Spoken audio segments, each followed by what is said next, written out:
माथाडी कामगाराचे नेते नरेंद्र पाटील यांनी शिवसेना पक्षप्रमुख उद्धव ठाकरे यांची मातोश्रीवर भेट घेतली आहे। नरेंद्र पाटील साताऱ्यातून निवडणुकीच्या रिंगणात उतरण्याची शक्यता आहे। साताऱ्यात उदयनराजे विरुद्ध नरेंद्र सामना। शिवसेनेकडून नरेंद्र पाटलांना उमेदवारी।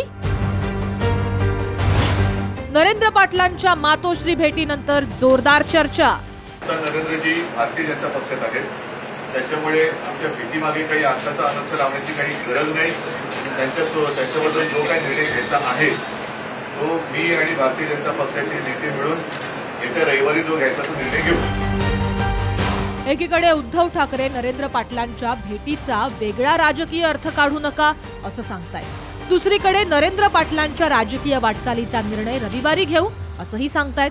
उघड आहे, शिवसेना साताऱ्यातनं राष्ट्रवादीचे उमेदवार उदयनराजेंशी दोन हात करण्यासाठी नरेंद्र पाटलांना रिंगणात उतरवण्याची शक्यता आहे। गेल्या काही महिन्यापासून लोकांमध्ये जो काही असंतोष आहे आणि तो असंतोष बऱ्याचशा आमदारांमधूनही दिसून आलेला आहे। आता तो असंतोष त्या असणाऱ्या व्यक्तीच्या विरोधात असल्यामुळे त्या ठिकाणी पर्याय त्या ठिकाणी एक चांगला उमेदवार जर जिल्ह्याला दिला तर नक्कीच जिल्ह्याची असणारी जनता नवीन असणाऱ्या उमेदवाराला त्या ठिकाणी प्रचंड मताने निवडून देतील, हे पूर्णपणे मला तिकडे विश्वास आहे। नरेंद्र पाटलांची माथाडी कामगार म्हणून ओळख आहे।